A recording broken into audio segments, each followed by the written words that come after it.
Hola mi hermano, hola mi amigo, te saludo. Estoy muy contento en esta ocasión de poder compartir un poco contigo de la hermosa ciudad en la que vivo. Estoy frente a un monumento, el cual representa la edificación de esta ciudad y la herencia que tenemos de los padres fundadores, tanto la cultura como esta hermosa piedra que es una cantera rosa que representa la ciudad de Morelia. Sin embargo, quisiera compartirte un detalle.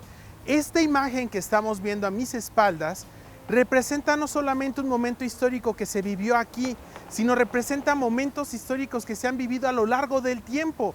Desde el tiempo de Egipto, Asiria, Babilonia, Grecia y Roma, el pueblo hebreo ha sufrido esta situación. ¿Qué hemos pasado? Todas las culturas en las que hemos habitado, todos los lugares en los que hemos estado, se han levantado en algún momento y han querido esclavizar, han querido de alguna manera pisar la identidad del pueblo. En esta ocasión, mi amigo, yo quiero dejarte con esta mirada tan especial, porque esto me recuerda a mí mucho lo que pasó con Balac y Balaam. Yo quiero dejarte en esta ocasión con el estudio de la Parashá Balac y vamos a ver qué es lo que la Torá tiene para todos nosotros. Mi amigo, vamos a empezar el estudio. Comencemos nuestro estudio. Parashá 40, Balac. Lectura de la Torá, Números capítulo 22, verso 2, al capítulo 25, verso 9. La Haftará, que es la armonía, se encuentra en el profeta Miqueas, capítulo 5, verso 7, hasta el capítulo 6, verso 8. Balac significa devastador. Esta es una parashá muy interesante, tiene un contenido muy impresionante, tiene un contenido profético y su esencia es extraordinaria. Es una de, si lo puedo decir, es una de mis parashá favoritas. Esta y la que sigue, la 41 Pinjas. Son parashá que, wow, están muy emocionantes. Entonces, por motivo de esta parashá, vamos a hacer la lectura de una manera continua. Comencemos la lectura, capítulo 22, verso 2. Dice: Y Balac, hijo de Tzipor, vio todo lo que Israel había hecho a los amorreos. Y es que aquí pasa algo muy interesante. Vemos en las escrituras, en los capítulos anteriores, que el lugar donde iban, pues realmente Israel no estaba manifestando una actitud de invasión, una actitud hostil, sino tenía toda la intención de poder hacer negocio, finanzas y beneficiar a las naciones en las que estaba pasando. O sea, les decía, dame permiso de pasar y yo voy a comprar y adquirir de ti. O sea, eso es como turismo, ¿no? Y en nuestro tiempo, el turismo es muy importante porque trae derrama económica. Ellos estaban con esta intención tratando de beneficiar. Pero las naciones, al ver esa gran cantidad, son como 3 millones de personas marchando en el desierto, y con la fama que tenían ya, porque el Dios de Israel ya había acabado con Egipto. Moshe diría que ya después de todos estos años, Egipto no se recuperaría de la situación económica que los dejaron los israelitas. Habían visto cómo había pasado con Amalek, con todas las regiones o los lugares donde estaban. La fama que el Dios eterno ya había hecho. Entonces la gente pues estaba temerosa, la gente pues se sentía insegura. Decían, si es que si estos se levantan nos van a hacer papilla.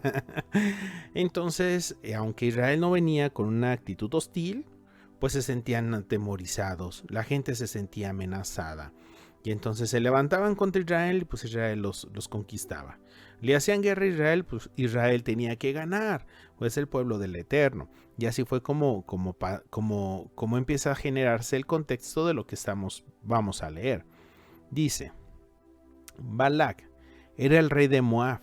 Su nombre significa devastador. Según el Midrash, Balac fue elegido rey en este momento por causa de la situación de emergencia por el temor a los hijos de Israel. Aunque él no era de linaje real, sino un mero noble, ni era un moabita nativo, sino un madianita. Era un extranjero. Su fama de ser un poderoso héroe de guerra y mago superior causó que los moabitas le pusieran como su rey. Este rey de Moab no había permitido a los hijos de Israel cruzar su territorio. Por eso los hijos de Israel dieron un rodeo. Es que esto es extraordinario porque Pues ¿cuál es la diferencia de estar sitiado si 3 millones de personas están pasando a un costado tuyo? Se puso nervioso. Tampoco tenían permiso de Jehová para conquistar el territorio de Moab, porque fue dado a los hijos de Lot, según Deuteronomio capítulo 2, verso 9. De esto aprendemos que Jehová reparte la tierra a los pueblos, conforme a Deuteronomio capítulo 2, verso 19. En esos momentos el pueblo de Moab está molesto. Israel tomó el territorio que ellos habían tenido y que el rey de los amorreos lo había quitado. Parece ser que el rey de Moab quiere retomar ese terreno y por eso acude a un profeta gentil, por medio del cual intenta maldecir al pueblo de Israel, para así poder hacer guerra contra él y expulsarlo de la tierra de los amorreos y retomar ese terreno. Quiero hacerles aquí un comentario cómo está este asunto. Esto, como podemos ver, es parte de lo que nos enseña o de la instrucción que aprendemos a través del Midrash, de los escritos antiguos, de los testimonios. Resulta que anteriormente Moab había tenido un conflicto con un país vecino, con una región que son los amorreos, los de Amor. Y en este conflicto, los amorreos habían vencido a Moab. Y el territorio que estaban disputando, pues al final fue de los amorreos. Lo perdió Moab y perteneció ahora a los amorreos. Entonces el rey y sus consejeros pues están en pleno análisis. ¿Qué fue lo que pasó? ¿Por qué perdimos? ¿Qué es eso y qué aquello?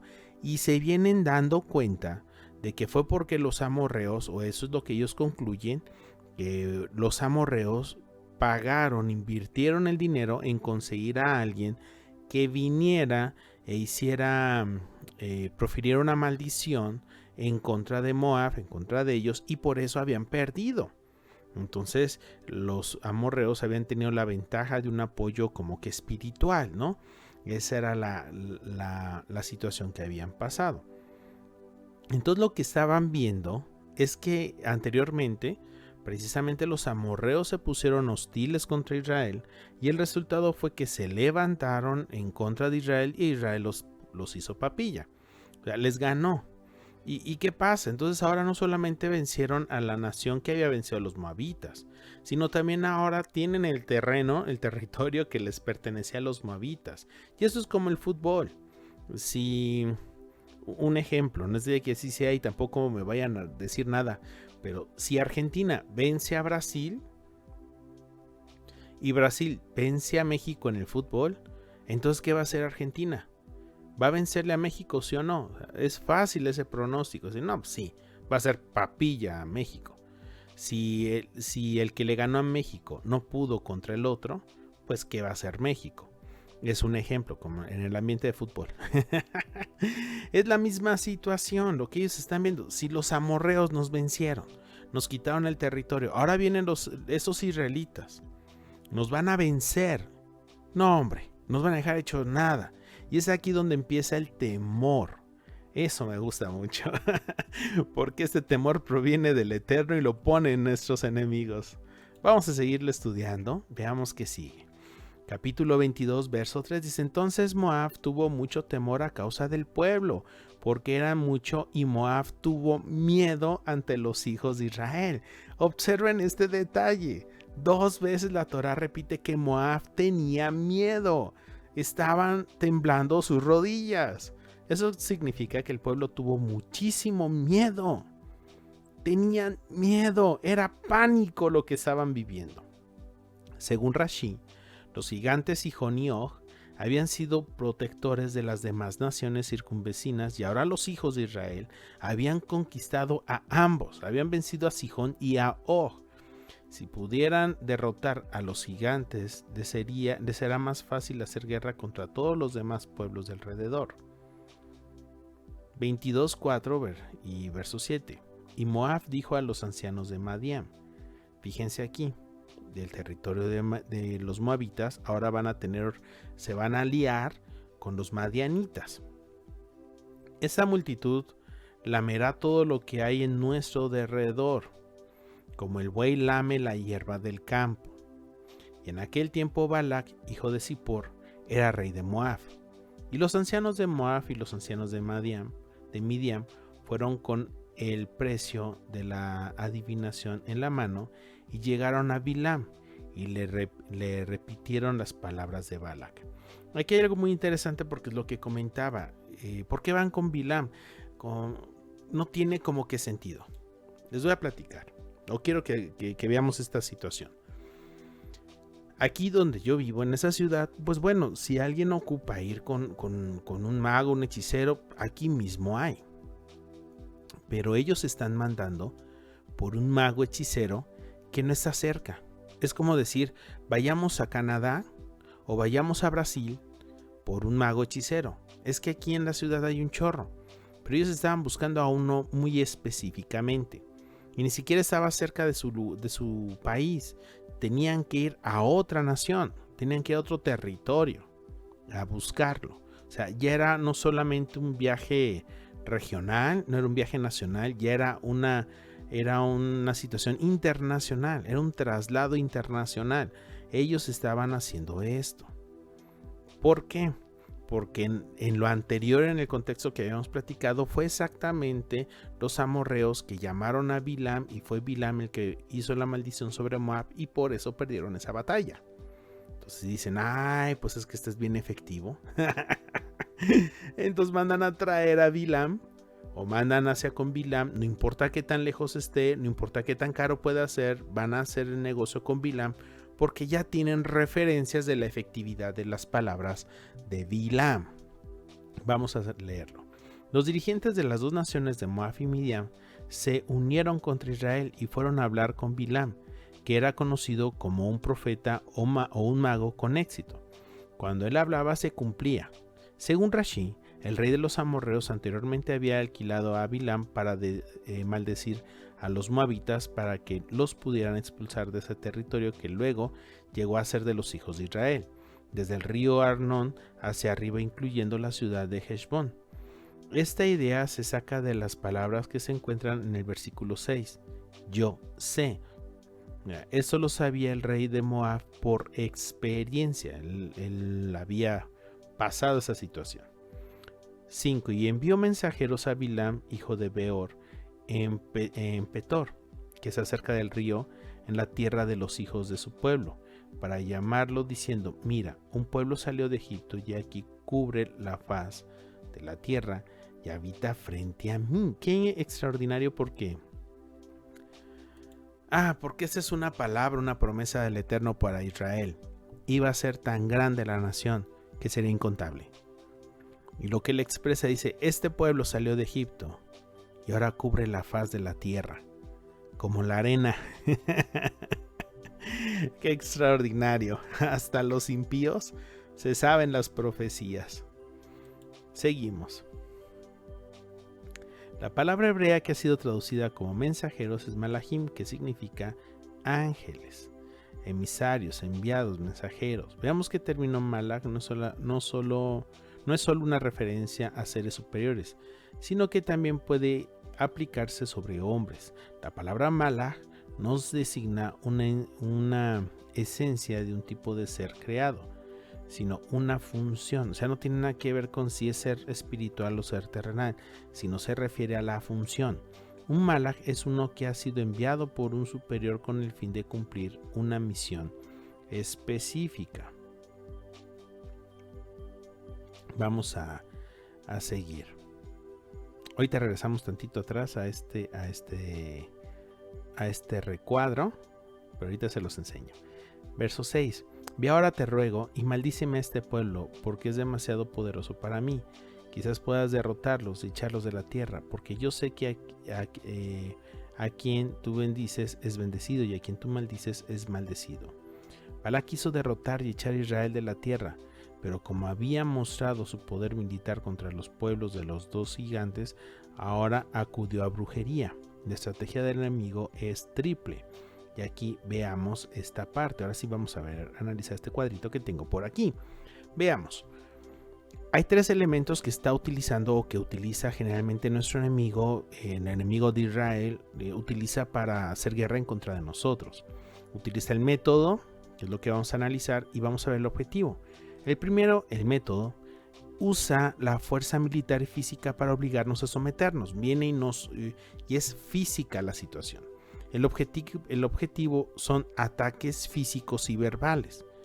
Agresión física. Se levantan en guerra en contra de Israel, es una agresión física.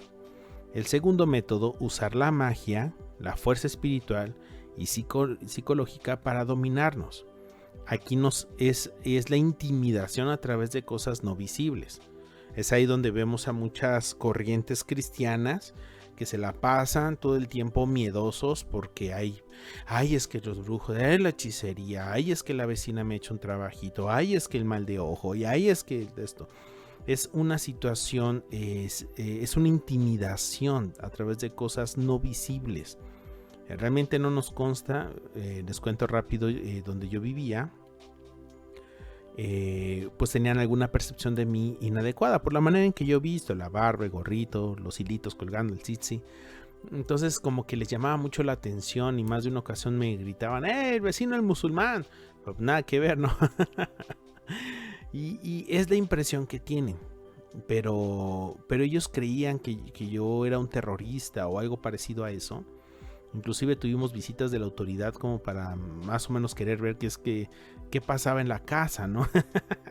Y no era nada fuera de una casa normal, no sé, nada fuera de una casa normal, pero es la percepción que ellos tenían. Ellos se sentían intimidados de algo no visible. Era algo no visible, algo que no podían constatar, algo que no los estaba atacando. Yo nunca fui grosero, siempre fui amable, un buen vecino, pero esa es la impresión que ellos tenían. Esa es una manera de dominar. Y es lo que hace el enemigo. Viene y genera una presión psicológica sobre nosotros y nosotros nos dejamos muy fácilmente engañar. Yo les insisto, yo conozco muchos hermanos, muchos cristianos, muchos aún del pueblo del Eterno, de los que están regresando a las raíces, que todavía están atados en esta situación y dicen, hermano Sergio, usted no conoce la situación espiritual. No es si yo conozco o no conozco una situación espiritual, es de que el enemigo utiliza muchas veces estas cosas para mantenernos bajo una presión, bajo un dominio, nos mantiene como que con miedo, ¿no? Y eso también es idolatría de una parte. ¿Por qué? Porque le estamos dando un lugar de Dios a nuestro adversario que no le corresponde solo al Eterno. Y es una manera que nos intimida. No vayas ahí porque, es que ahí se siente, es que ahí se ve. Y como que vivimos medio espinados por esta parte. Ese es uno de los métodos del enemigo y ese es el objetivo. Intimidarnos a través de cosas no visibles. Es diferente cuando uno va y de repente si la gente dice, no, es que tú eres un eso. Eso no es una intimidación no visible, eso sí es una fuerza militar, eso es un ataque físico, es un ataque verbal, pero lo otro no. Es algo que está en nosotros, no es visible, es algo que nosotros estamos percibiendo y muchas veces ni siquiera es así, ¿no? Y el tercer método es usar nuestras pasiones y atraernos al pecado con comidas y sexo y destruirnos desde dentro con las costumbres e ideas de las religiones gentiles. Aquí es un ataque contra la identidad y propósito individual y colectivo. ¿A qué se refiere esto? ¿Qué es lo que está pasando? Si Israel es una nación santa, es una nación que ha sido separada y tiene reglas, tiene leyes, que esas leyes lo hacen vivir diferente a las demás naciones. ¿Qué ahora hace?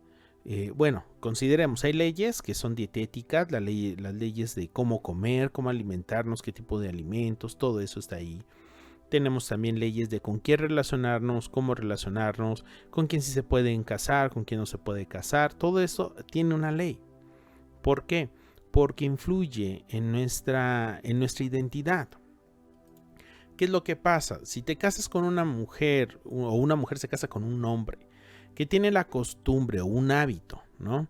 ¿Qué va a pasar en el matrimonio? Esa costumbre, ese hábito se transmite, se transfiere. Yo conocí un matrimonio que tenían como costumbre los viernes o no me acuerdo qué día de la semana para ser preciso, cenar en pijama. Y entonces tenían que llegar en pijama, ¿no? Pero esa costumbre no nació de ellos, nació de sus padres. Y ahora este matrimonio tenía una hija ya mayorcita que ya estaba en tiempos de matrimonio con su prometido, ya estaba comprometida, y pues el novio empezó a adquirir esa costumbre. ¿Qué pasó? La siguiente generación, cuando se casa su hija, el matrimonio también, este nuevo matrimonio también lo está guardando. Esta costumbre, esta tradición que se da en su familia. ¿Qué pasa? La siguiente generación le va a ser transmitido porque es así como funciona. Entonces, ¿qué está haciendo? Está formando una identidad en esa familia. Es parte de esa familia y es algo que es muy peculiar de ellos. Lo mismo pasa en el colectivo. Como nación, por ejemplo, como México, tenemos una identidad pues mexicana, ¿no? Dice, no, es que son gallos, es que los charros, ¿no? El mariachi, es parte como que de una identidad. Pero hay muchas gentes en el extranjero, a mí me tocó tratar con gente en el extranjero que tenía una idea muy diferente a lo que realmente vivimos, porque ya tienen una imagen de nuestra identidad en lo colectivo. Se imaginan a gente que está sentado junto a un nopal, junto a un cactus, con un sombrero, flojo, sin hacer nada, sin trabajar, cuando México es un país que produce. Y muchas veces tienen esa idea. Yo llegué a conocer extranjeros que llegaban a México y traían sus propias aguas embotelladas, sus propios rollos de papel. No sé qué se imaginaban o cómo vivimos acá, pero así venía, ¿no? Y es que es una imagen que se tiene como parte de la identidad colectiva. O sea, se piensa que así son todos, pero no es así. Esto es interesante porque es donde empieza otro de los ataques, afectar nuestra identidad. Cuando afecta a nuestra identidad, afecta a nuestro propósito. Nuestra identidad define quiénes somos delante del Eterno, y por ende, al saber quiénes somos delante del Eterno, tenemos un propósito, tenemos cosas por hacer que son lo que el Eterno nos ha dado, tanto como personas como pueblo. Cuando perdemos nuestra identidad, nos dejamos de relacionar con el Eterno y rompemos el propósito por el cual fuimos llamados. Si fuimos llamados como una nación santa, ahí nos está diciendo cuál es la identidad. Una nación santa apartada para el Eterno. Si somos obedientes, vamos a ser su principal tesoro. Somos una nación de reyes y sacerdotes. Eso lo dice en Éxodo capítulo 19. ¿Qué es lo que está pasando? El momento de que dejas de tener esa identidad y te empiezas a mezclar con las demás naciones, adquiriendo sus leyes, adquiriendo sus maneras de comer, sus hábitos, entonces pierdes tu propósito. Si tu propósito es reflejar al Eterno, ya no lo vas a reflejar. Y es aquí donde cambia. Puede ser individual y también colectivo, que es lo que pasa en esta situación. ¿Ok? Vamos a continuar. En este caso no hubo éxito con los dos primeros, pero en el tercer punto cayó Israel. Aquí quiero que notemos algo muy, muy importante. ¡Ojo! La narrativa de este incidente es muy singular, ya que Moshe no es testigo presencial de ninguno de los acontecimientos aquí descritos. Se puede entender que lo descrito de todos estos acontecimientos son una revelación de parte del Eterno a su siervo Moshe. A ver cómo. Cuando pasó lo del becerro de oro, Aarón y Moshe fueron testigos en diferentes momentos, pero ambos presenciaron esto. Cuando fue la rebelión de Korah, él fue testigo. Pero aquí él no está con el rey de Moab, él no está con la gente de Madián, él no está con los mensajeros, él no está presenciando esta situación. Él no está viendo cómo salen, cómo van y se comunican con él. Con Balaam, con Bilam, él no está presencial. Entonces, ¿cómo sabe que eso está pasando? Es aquí donde se vuelve muy singular, se vuelve muy especial esta parasha o esta narrativa, porque es el Eterno, y esto es una percepción, no me lo malinterprete por favor, donde yo imagino que el Eterno dice, a ver Moshe, mira hacia Moab, y te voy a mostrar lo que está pasando en Moab. Y entonces Moshe, por revelación, por visión, o no sé cómo lo podamos entender, está viendo lo que está pasando allí en la sala del trono del rey de Moab, de ahí con Balak. Esto es extraordinario, porque pues sí, Moshe no es testigo presencial, pero yo creo, estoy firmemente convencido de que fue una revelación del Eterno, lo que le dio a Moshe, y por eso él puede escribir estos detalles.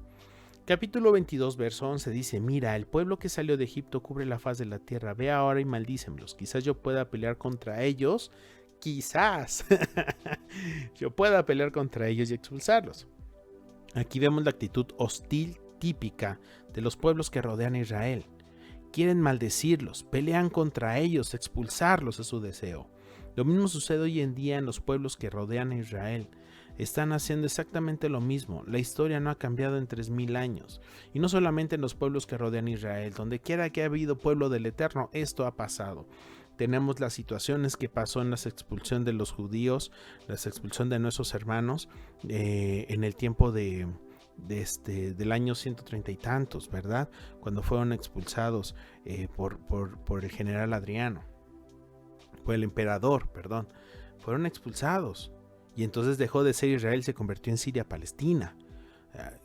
Esto es algo que ha pasado desde antes, desde los egipcios. Tenemos a los asirios, tenemos Babilonia, tenemos Grecia, tenemos Roma. Esta es una situación constante. Si no es expulsión, es una situación de perder identidad. Si no puedo hacer guerra contra ti, si no puedo hacer presión psicológica, voy a hacer que pierdas la identidad. Y eso pasó también con los griegos, perdían su identidad. Los mismos judíos, el mismo pueblo de Dios estaba practicando los Juegos Olímpicos, estaba haciendo adoración a los dioses, estaba rindiendo culto al dios griego. Entonces es una continuidad de esto, y no nada más pasó en ese tiempo, ha pasado por años, ha pasado por siglos. ¿A qué me refiero? También tuvimos lo mismo cuando fue el tiempo de la Inquisición. Tenemos allí la misma situación con el pueblo del Eterno. Eran expulsados y era una guerra en contra de ellos. La intención era expulsarlos. Era una situación hostil. O se convertían al cristianismo o tenían que morir. La única opción que no tenía que estar entre esas era salir, dejar sus pertenencias y huir. De ahí tenemos esta parte, las migraciones, tenemos también lo que es la conquista de América o el descubrimiento de América, ¿no? Cuando viene la migración en 1492 hacia acá. Y no ha parado ahí la historia. Hace unos años, con el tiempo de los nazis, la misma situación, hostilidad en contra del pueblo de Dios. Y es que pareciera que cuando ven que Dios prospera a su pueblo, las otras naciones le chillan las llantas y empiezan hostilmente a querer destruir. Es algo que no ha terminado, que va a continuar, y por lo que podemos entender y leer en las escrituras, todavía faltan que acontecimientos sucedan, ¿ok? Vamos a continuar, capítulo 22, verso 12. Y dijo Bilam: no vayas con ellos, no maldeciré al pueblo porque es bendito. Esto es extraordinario. Y Dios dijo a Bilam: no vayas con ellos, no maldecirás al pueblo porque es bendito. La bendición y la maldición son incompatibles. La luz y las tinieblas, el agua y el aceite son incompatibles. A una persona que ha sido bendecida por el Eterno le es difícil transmitir una maldición. La bendición es como un escudo de protección contra las fuerzas del mal. Sin embargo, una persona que ha sido bendecida por ser alcanzada por la maldición en el área donde hay desobediencia. O sea, una persona que ya vive dentro de una bendición puede ser maldecida porque ha venido la desobediencia en un área de su vida. La bendición puede operar en ciertas áreas de su vida, pero la maldición puede operar en aquellas áreas de su vida donde la Torah no es obedecida. Entonces aquí podemos ver, aunque son incompatibles, en las personas, en las áreas donde ya están viviendo en la obediencia va a haber la bendición, pero en las áreas donde no están participando en obediencia van a tener la consecuencia de la maldición. Vamos a ver las 7 profecías que habló Bilam sobre Israel. Me gustaría que las observáramos. Primera profecía, capítulo 23 del 4 al 5. Dios salió al encuentro de Bilam y le dijo: he preparado los 7 altares y he ofrecido un novillo y un carnero sobre cada altar. Y Jehová puso palabras en la boca de Bilam. A pesar de que es probable que Bilam esté intentando sobornar a Jehová, podemos ver aquí un principio que muestra el costo para poder obtener una revelación profética. ¿Cuál es el costo de una profecía? ¿Cuántos animales tuvieron que morir inocentemente para que la palabra profética fuera revelada al profeta? Una profecía que ocupa solo 4 versículos de la Torá. La palabra profética es muy costosa. Este texto nos enseña que la profecía es una combinación entre la voluntad divina y el sacrificio del hombre. Aquí estamos viendo un detalle muy interesante porque la ofrenda que presentó no fue una ofrenda muy sencilla, no fue una ofrenda barata, fueron 7 altares los que se edificaron. Entonces era una ofrenda bastante grande, bastante costosa. Y esto representa el entendimiento. Hermano, no es posible de una relación cercana con el Eterno si no se entiende que hay que pagar un precio. No, hermano, es que el precio ya fue pagado. Sí, claro, no me refiero a eso, mi hermano. Me estoy refiriendo a que si usted quiere tener revelación del Eterno, pues hay que meterse con Él. Quiero aprender las Escrituras, hay que estudiar las Escrituras. Quiero hablar con el Eterno, pues hay que meterse a hablar con Él. O sea, no se tiene nada si no hay un esfuerzo, si no hay un sacrificio. No se gana una carrera si primero no hay disciplina, no hay una preparación, no hay un entrenamiento. No se es un profesionista si primero no hay un estudio, una preparación, no hay desvelos, no hay exámenes. Sin eso no se tiene nada. Siempre va a haber un costo para cada cosa. Aún para cocinar, todo tiene un costo, todo hay que pagar un precio en todo. Y pues para la relación con el Eterno no es diferente. No se puede tener una cercanía con el Eterno si no se tiene la conciencia que eso va a costar. De uno u otro modo hay que pagarlo. Capítulo 23, verso 7 dice: y comenzó su profecía y dijo: desde Aram me ha traído Balac, rey de Moab, desde los montes del oriente. Ven y maldíceme a Jacob, ven y condena a Israel. Bilam vino de Aram, que hoy es Siria, al norte de Israel, para maldecir a Israel. El Talmud dice que Bilam fue hijo de Labán. ¿Cómo maldeciré a quien Dios no ha maldecido? Qué buenas preguntas. ¿Cómo condenaré a quien Jehová no ha condenado? Esas palabras se parecen mucho a Romanos capítulo 8, verso 33 y 34, donde está escrito: ¿quién acusará a los escogidos de Dios? Dios es el que justifica. ¿Quién es el que condena? En este momento de abrir su boca, Jehová cambió la maldición en bendición, como está escrito en Deuteronomio capítulo 23, verso 5. Mas Jehová tu Dios no quiso escuchar a Bilam, sino que Jehová tu Dios te cambió la maldición en bendición, porque Jehová tu Dios te ama. Aquí hay 2 cosas muy interesantes que me gustaría que observáramos. Número 1, el que declara justo a las personas no somos nosotros mismos, sino es el Eterno. Si Él declara justo a sus escogidos, entonces ¿quién nos puede condenar? ¿Dónde está la condenación? Ya no hay más condenación. ¿Por qué? Porque Él nos ha declarado justo. Él es el que nos justifica. Dios es el que lo hace, no somos nosotros. Nosotros no somos capaces, no hay manera, no hay forma. Él es el único que lo puede hacer. Y si Él lo hace, entonces ¿qué puede venir en contra de nosotros? Si Dios nos bendice, entonces ¿quién nos puede maldecir? ¿Cómo podemos ser condenados si Dios no nos ha condenado? Sí, vamos en esta idea juntos, ¿verdad? Y en Deuteronomio capítulo 23, verso 5 aclara esta parte. Él cambia la maldición en bendición. ¿Por qué? Porque Él nos ama. No porque no lo merecemos, no porque somos muy guapos, que efectivamente lo somos, pero no lo hace por eso, lo hace porque nos ama. Es grande su amor hacia con nosotros. Eso debemos de siempre considerarlo, que Él es bueno, misericordioso y un Dios amoroso. Segunda profecía, capítulo 23, verso 19, dice: Dios no es hombre para que mienta, ni hijo de hombre para que se arrepienta. ¿Lo ha dicho Él y no lo hará? ¿Ha hablado y no lo cumplirá? Este versículo descarta totalmente que Dios sea un hombre o un hijo de hombre. Dios no es hombre, ni puede ser, ni puede llegar a ser un hombre. Pero sí puede manifestarse a través de un hombre. Esa es la base de la Torá en cuanto al entendimiento de Yeshua. ¿Okay? Eso de que dioses encarnados viene un poquito más de la cultura griega, viene un poquito más de la cultura pagana a lo que la Escritura realmente nos revela. Todo lo que Dios dice lo hace. Esta es una de las cualidades más importantes de nuestro Padre Celestial, su fidelidad a sus propias palabras. Si Él dice algo, lo cumple. Como está escrito en Jeremías capítulo 1, verso 12. Yo apresuro mi palabra para ponerla por obra. No somos nosotros, Él es el fiel. Capítulo 23, verso 21.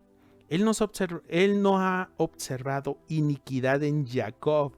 ¡Wow! Ni ha visto malicia en Israel.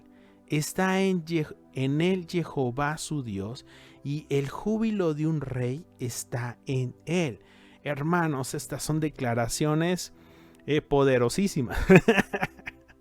Son declaraciones extraordinarias. Ese es un resultado del perdón de los pecados, del becerro de oro, la murmuración, la rebeldía, la desobediencia, la crítica, la infidelidad. Un chorro de cosas. El perdón andaba con Israel todo el tiempo, y ese perdón cubría los pecados de manera que no se veían desde arriba. Además, la sangre del Mesías no solamente cubre el pecado para que no sea visto desde el cielo, sino que lo quita definitivamente. Hermano, observemos este detalle. El Eterno, una vez que ha declarado justos, una vez que ha declarado perdonados, Él ya no ve iniquidad, Él ya no ve el pecado. Él lo único que ve es el amor que nos tiene. Dice, yo no observo iniquidad, yo no veo malicia en Israel. Ay, hermano, pero son una nación. Ay, pero es que sí son. Pero Dios no lo ve así. Eso es bien importante. Bien importante. ¿Cómo te ve tu Dios? Mi Dios me ve con mucho amor. Él es un Dios muy amoroso. Esta cobertura por causa del perdón protegía a los hijos de Israel de los ataques del enemigo. Y Bilam no pudo ver iniquidad en Israel, y el enemigo no tiene argumentos para acusar al pueblo. Gracias al perdón por medio de la sangre, Israel está protegido. Para nuestro enemigo es muy importante la autocompasión, la autoconmiseración y la autoculpa, ya que esto rechaza la misericordia del Eterno y da apertura en nuestra vida a la condenación, la angustia y el rechazo. O sea, si nuestro Dios no nos condena, si nuestro Dios ya nos ha perdonado, nosotros tenemos que aceptarlo, nosotros tenemos que vivir de esa manera. Hay gente que vive en autocompasión, autoconmiseración y vive culpándose continuamente. ¿Qué es lo que pasa? Está rechazando la misericordia del Eterno, está rechazando el perdón, está rechazando el amor del Eterno, y lo que va a seguir es que entonces al rechazar esta parte va a caer en un estado de maldición. ¿Por qué? Porque pues ya no es bendecido, ya no está recibiendo la bendición que el Eterno le está dando, y la consecuencia es que pues deje ese espacio abierto para que pueda venir y tomar ventaja el adversario, el enemigo, las maldiciones y todas esas cosas que pueden venir a destruir nuestras vidas. Tercera profecía 24:1. Cuando Bilam vio que agradaba a Jehová bendecir a Israel, no fue como otras veces a buscar a agüeros, sino que puso su rostro hacia el desierto. Qué interesante. Observemos, dice, es posible que volteó su rostro hacia el desierto para sacar a la memoria el pecado con el becerro de oro que fue cometido allí. El Targum traduce, hacia el becerro que Israel había adorado en el desierto. Es otro detalle de nuestro enemigo, ok, no tiene con qué acusarnos en el presente, voltea y mira el pasado para tratar de hacer que por esas situaciones que vivimos en el pasado venga una condenación. Ay, hermano. ¿Cuántas veces somos acusados por las cosas que cometimos hace 3, 4, 5, 6, 7, 8, 10 años? No podemos seguir así. Eso es lo que hace nuestro adversario, nuestro enemigo, al ver que no puede hacer nada el día de hoy, porque ¿qué cree? Nuestros errores, nuestros pecados, los arreglamos con nuestro Padre Celestial. Los trapitos sucios se lavan en casa, no los andamos ventilando con el vecino. Al ver el diablo que no puede hacer nada, el acusador que no puede hacer nada con nosotros, voltea y empieza a rascar el pasado, a recordar ese pasado. Eso es lo que está pasando aquí con Bilam. Capítulo 23, verso 16 y capítulo 24, verso 2 dice, Jehová salió al encuentro de Bilam y puso palabras en su boca y le dijo, vuelve a Balac y así hablarás. Y levantó Bilam sus ojos y vio a Israel acampando por tribus, y vino sobre él el Espíritu de Dios. Y aquí observemos estos dos detalles. En estos dos textos dice por un lado que Jehová puso palabras en la boca del profeta y por el otro que vino sobre él el Espíritu de Dios. Aquí encontramos los dos ingredientes más importantes de la manera de obrar del Eterno, la palabra y el Espíritu, la Torá y el Ruach. Cuando estos dos actúan juntos, siempre hay operaciones sobrenaturales. Si una persona se dedica solamente a la Torá, sin la presencia del Eterno, va a tener una vida espiritual seca. Si una persona busca solamente la presencia divina sin dedicarse a la Torá, será como una corriente de agua que es vertida sobre la tierra sin producir algo concreto en su vida.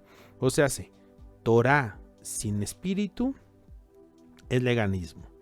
Espíritu sin Torá es emocionalismo. Una persona llena de la Torá y del Espíritu se asemeja a Yeshua HaMashiach y es útil en las manos del Eterno. Asegúrate de que no pierdas de vista uno de estos dos ingredientes. Una vida espiritual equilibrada se ubica en los dos extremos a la vez. Si vamos, no es encontrar el punto medio, sino poder estar en los dos al mismo tiempo. Capítulo 24, verso 3. Varón perforado en el ojo. Según Rashi, Bilam tenía un solo ojo, sin embargo los versículos 2 y 4 hablan de ojos en plural, no solo de un ojo. Según Efesios, capítulo 1, verso 18, el corazón tiene ojos. El espíritu del hombre tiene 5 sentidos al igual que el cuerpo. Por esta razón también se puede hablar de ojos abiertos, aunque uno tenga un solo ojo físico. Por otro lado, es posible hablar de un ojo abierto como refiriéndose a la visión profética. Capítulo 24, verso 4. Oráculo del que escucha la palabra de Dios, del que ve la visión del Todopoderoso, caído y con los ojos descubiertos. Aquí hay dos maneras de poder observar este verso. Los dos comentarios que he escuchado o que he podido conocer se refiere a dos elementos. Uno, habla de que Bilam recibía la revelación del Eterno cuando estaba acostado, cuando estaba dormido, como visiones nocturnas. Esa es una de las expresiones. Hay otra donde dice que ese encuentro con el Eterno lo hizo darse cuenta de su condición, una condición caída, una condición humillada. Entonces son las dos maneras en que aquí se puede ver se puede apreciar este verso. Verso 5. Cuán hermosas son tus tiendas, oh Jacob, tus moradas, oh Israel. Según el Talmud se refiere a que las tiendas no tenían su entrada una frente a la otra, como acostumbramos el día de hoy, donde la casa del vecino, su puerta da con mi puerta, y todos estamos sobre una avenida, sobre una calle. Eso es a lo que se refiere, para que no se pudiera mirar el interior de una tienda al interior de la otra. Se refiere más bien a esta parte, es el orden.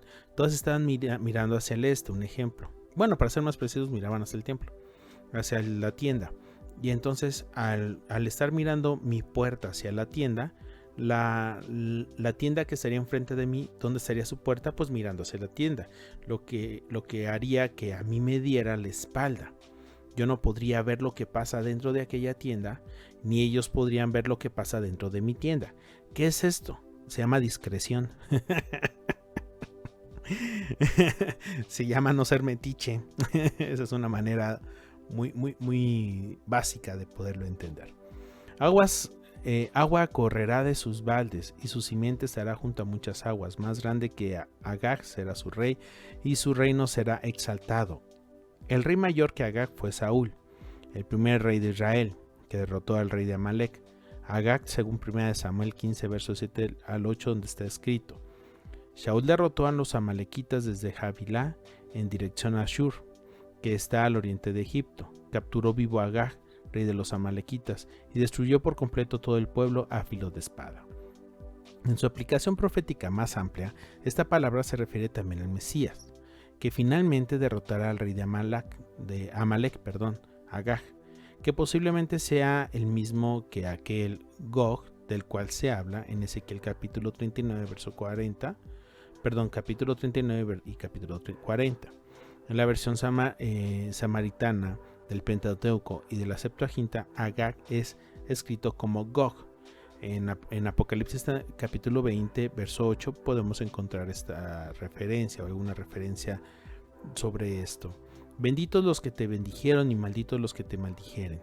Este versículo muestra que la bendición y la maldición que fueron vinculados sobre Abraham fueron heredados por los hijos de Israel, no por Ismael ni por Esaú, no por ese linaje, sino por la línea de Isaac, de Jacob. Cuarta profecía, capítulo 24, verso 14. Ahora mira, me voy a mi pueblo, pero ven, y te advertiré lo que este pueblo hará a tu pueblo al final de los días. La raíz de la palabra hebrea que ha sido traducida como te advertiré y te indicaré es Yaatz, que significa aconsejar. De aquí aprendemos que Bilam dio un consejo a Balac de enviar las chicas más guapas, las muchachas más guapas a los hijos de Israel para hacerles pecar, como está escrito en Números capítulo 31, verso 16. Aquí empieza a tratarle de incitar. Dice, he aquí, estas fueron la causa de que los hijos de Israel, por consejo de Bilam, fueran infieles a Jehová en el asunto de Peor, por lo que hubo plaga entre la congregación de Jehová. O sea, se intentó seducir a los muchachos de Israel mandándole muchachas, y no digo muchachos por jóvenes, sino a los varones, a todo hombre lo intentó seducir. ¿Por qué? Porque al hacer esto, ellos se van a ver involucrados con ellas y van a empezar a seguir y hacer, con tal de quedar bien, obviamente, van a hacer todo lo que ellas quieren, y entonces van a perder su identidad y su propósito, lo que ya veníamos platicando. Si el enemigo no logra destruirte desde afuera, lo intentará hacer desde adentro. Si no logra destruirte por la fuerza, lo intentará hacer por medio de la amistad. Ten mucho cuidado con los hermanos falsos y ten mucho cuidado con las mujeres. Eclesiastés capítulo 7, verso 25 al 26 está escrito: dirigid mi corazón a conocer, a investigar y a buscar la sabiduría y la razón, y a conocer la maldad de la insensatez y la necedad de la locura. Y hallé más amarga que la muerte a la mujer cuyo corazón es lazos y redes, cuyas manos son cadenas. El que agrada a Dios escapará de ella, pero el pecador será por ella apresado. Después menciona que regresando a lo que profetizó o lo que habló Bilam, dice, al final de los días. Esta profecía está hablando del final de los días, que se refiere al tiempo de la segunda venida del Mesías. Por eso fue escrita en la Torá, para nuestra instrucción, que vivimos en el tiempo del cual se habla aquí. O sea, esta profecía nos está hablando de que es algo que se va a cumplir en nuestros tiempos. No necesariamente los tiempos en los que está hablando Bilam, sino en estos tiempos que nosotros en la actualidad estamos viviendo. Lo veo, pero no ahora. Lo contemplo, pero no cerca. Una estrella saldrá de Jacob, y un cetro se levantará de Israel, que aplastará la frente de Moab y derrumbará a todos los hijos de Shed. La palabra lo veo, lo contemplo, se refiere al rey David, y las palabras pero no ahora, pero no cerca, se refieren al Mesías. La palabra una estrella hace referencia a un rey según Rashi, como lo traduce el Targum, un rey se levantará de Jacob. En primer lugar se habla del rey David, que derrota a los moabitas, como está escrito en 2 de Samuel capítulo 8, verso 2. Y derrotó a Moab y los midió con cordel, haciéndolos tenderse en tierra, y midió dos cordeles para darles muerte, y un cordel entero para dejarlos vivos. Y los moabitas fueron siervos de David y trayéndole tributo. En segundo lugar, la estrella habla del Mesías, hijo de David, como está escrito en Apocalipsis Revelaciones, capítulo 22, verso 16. Yo, Yeshua, he venido a mi ángel a fin de daros testimonio de estas cosas para las congregaciones. Yo soy la raíz, la descendencia de David, el lucero resplandeciente de la mañana. Está haciendo referencia a la estrella de la mañana, que es una estrella que alumbra en el firmamento fuerte, es muy notoria, unas 3-4 horas antes de que aparezca el sol. Esto es muy notorio al amanecer, quizás 2-3 horas antes de que salga el sol. Capítulo 24, verso 19 dice: de Jacob saldrá el que tendrá dominio y destruirá al remanente de la ciudad. Vamos a ver. Esto se refiere en primer lugar a Edom, que fue subyugado por el rey David, como está escrito en 2 Samuel capítulo 8, verso 14. Puso guarnición en Edom, por todo Edom puso guarnición, y todos los edomitas fueron siervos de David, y Jehová daba la victoria a David donde quiera que iba. La profecía de Bilam también hace referencia al Imperio Romano, que finalmente será destruido con la venida del Mesías, hijo de David, como está escrito en Daniel capítulo 2, verso 44 al 45 y capítulo 7, verso 11. Vamos a leerlos. En los días de estos reyes, el Dios del cielo levantará un rey que jamás será destruido, y este reino no será entregado a otro pueblo. Desmenuzará y pondrá fin a todos aquellos reinos, y él permanecerá para siempre, tal como viste que una piedra fue cortada del monte sin ayuda de manos, y que desmenuzó el hierro, Roma, el bronce, Grecia, el barro, Roma, la plata, Medo-Persa, y el oro, Babilonia. El gran Dios ha hecho saber al rey lo que sucedería en el futuro. Así pues, el sueño es verdadero y la interpretación fiel. Y después en el otro verso 7:11 dice: entonces yo seguí mirando a causa del ruido de las palabras arrogantes que el cuerno decía. Seguí mirando hasta que mataron a la bestia, Roma, destrozaron su cuerpo y lo echaron a las llamas de fuego. Después habla de la ciudad también, la profecía de Bilam. Según Rashi se refiere a Roma. Este rey Mesías destruirá el remanente de Roma, es decir, aquel sistema romano que se ha opuesto contra Israel y el Eterno a lo largo de toda esta historia, tanto en la política como en la religión, como está escrito en Apocalipsis, Revelaciones 14, verso 8. Y le siguió otro ángel, el segundo, diciendo: cayó la gran Babilonia, la que ha hecho beber a todas las naciones del vino de la pasión de su inmoralidad. En Apocalipsis o Revelaciones capítulo 18, verso 2 dice: y clamó con potente voz diciendo: cayó la gran Babilonia, se ha convertido en habitación de demonios, en guarida de todo espíritu inmundo y en guarida de toda ave inmunda y aborrecible. Esa es la cuarta. Vamos a ver la quinta profecía de Bilam, 24:20. A ver a Amalek. Continuó su profecía y dijo: Amalek fue la primera de las naciones, pero su fin será destrucción. Según Rashi, Amalek fue la primera de las naciones en hacer guerra contra Israel. Como hemos dicho antes, habrá guerra contra Israel y Amalek en cada generación. Éxodo capítulo 17, verso 16. El malvado Amán era un descendiente de Amalek, conforme lo vemos en el libro de Esther. Saúl y David derrotaron considerablemente a los amalequitas para que no fueran más una nación, según 1 Corintios capítulo 4, verso 42 al 43 y capítulo 18, verso 11, donde está escrito: y de ellos, de los hijos de Shimón, 500 hombres fueron al monte de Seir, con Pelatiahu, Nearya, Refayá y Uziel, hijos de Ishi, como sus jefes, y destruyeron al remanente de los de Amalek, que habían escapado, y allí han habitado hasta el día de hoy. Que el rey David dedicó también a Jehová, junto con la plata y el oro que había tomado de todas las naciones de Edom, de Moab, de los hijos de Amón y los filisteos, y de Amalek. Sin embargo, los descendientes físicos y espirituales de Amalek seguirán luchando contra Israel hasta el final de los tiempos. Entonces serán totalmente eliminados por el Mesías. Entonces es una situación que no vamos a poder escapar, porque esta simiente o este linaje, tanto físico como espiritual, todavía está. Al final es Israel, y es Jacob contra Esaú, contra Ismael, contra Amalek, pero al final es esta situación, es este mismo linaje, esta misma línea. Sexta profecía, capítulo 24, verso 21 al 22.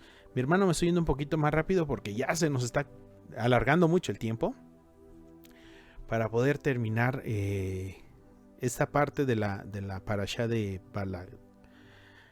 Capítulo 24, verso 21 al 22 dice: Después vio al Kenita y continuó su profecía y dijo: Perdurable es tu morada, y en la peña está puesto tu nido. No obstante, el Kenita será consumido. ¿Hasta cuándo te tendrá cautivo Ashur? Kení es el pueblo de Yitro, el suegro de Moshe, que fue llevado con las 10 tribus en cautiverio hacia los asirios, según Jueces capítulo 1, verso 16. Séptima profecía, capítulo 24, verso 23 al 24, dice: Y continuando su profecía dijo: ¡Ay! ¿Quién puede vivir si Dios no lo ha ordenado?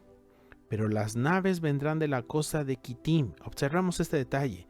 Y afligirán a Ashur y afligirán a Eber, pero él también perecerá para siempre. Aquí Kitim se refiere a los romanos. Rashi y el Targum concuerdan en esto. Kitim es la isla de Chipre. En Daniel capítulo 11, verso 29 al 30 se habla del primer ataque de Roma contra Siria en el año 168 antes de la era común, antes de nuestra era actual. Ay es una alusión a la invasión asiria de Israel del año 722 antes de la era común, cuando Israel fue cautivo. Y afligirá a Ashur. La profecía de Bilam se cumplió cuando Roma atacó al imperio griego y lo conquistó hasta las áreas del antiguo Ashur o Asiria, lo que hoy está en el norte de Siria y el norte de Irak. Afligirán a Eber. Los hebreos hijos de Israel, descendientes de Eber, también serían afligidos por el sistema romano, tanto políticamente como religiosamente. Él también perecerá para siempre. O sea, el imperio político religioso de Roma perecerá para siempre con la segunda venida del Mesías. En el Salmo 106, verso 28 al 31 está escrito: Ciñeron asimismo a Baalpeor y comieron los sacrificios de los muertos, provocaron la ira de Dios con sus obras y se desarrolló la mortandad entre ellos. Entonces se levantó Pinjas e hizo juicio y se detuvo la plaga. Y le fue contado por justicia, de generación en generación, para siempre. Es muy interesante, ¿verdad? Vamos al capítulo 25, verso 1. Dice: Mientras Israel habitaba en Shittim, el pueblo comenzó a prostituirse con las hijas de Moab.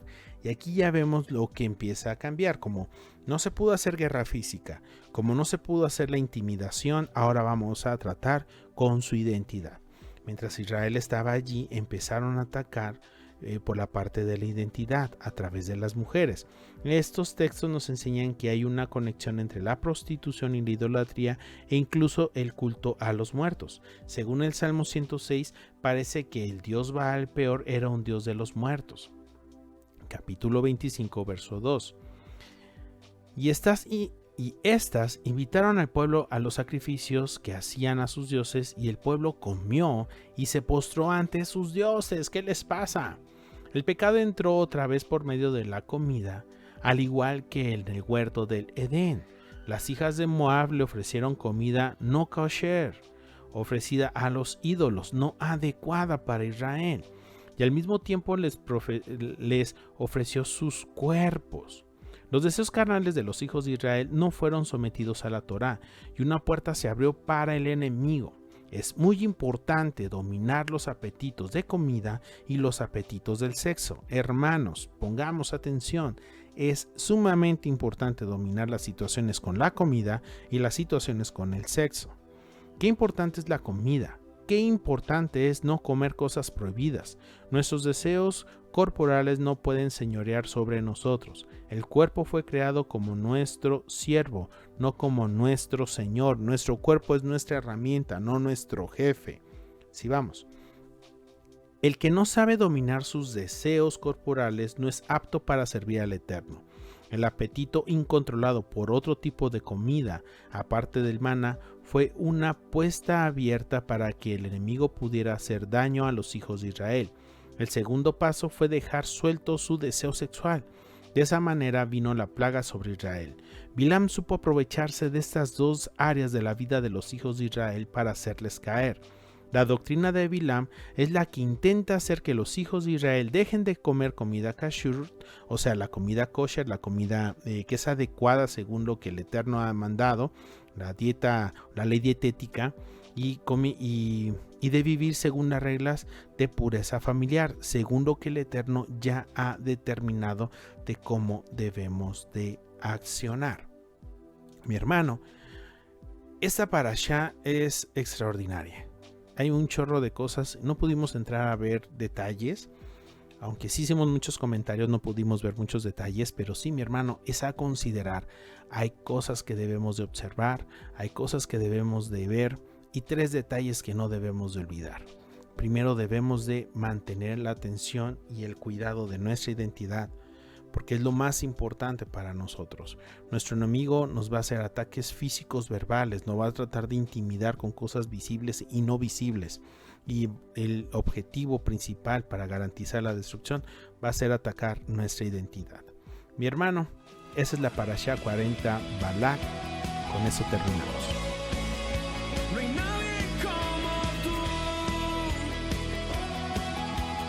Es interesante observar cómo es que Moab intenta destruir de diferentes maneras a Israel. Cómo es que Moab y Madián intentan atacarlo. Al no poderlo hacer de una manera física, lo empiezan a atacar en su identidad, la santidad de la identidad. Y eso es algo que debemos de considerar tú y yo, mi amigo, mi hermano. La identidad es lo que el Eterno nos ha dado. Si esto es afectado, si esto es atacado, mi hermano, vamos a ser destruidos. Nuestro trabajo es cuidar nuestra identidad. Nuestro trabajo es mantenerla, es entender quiénes somos delante del Eterno. Es extraordinario todo lo que hemos aprendido. Y mi amigo, mi hermano, yo te dejo con esta reflexión. Cuida tu identidad delante del Eterno. Y sin más, yo me despido. Que el Eterno te bendiga.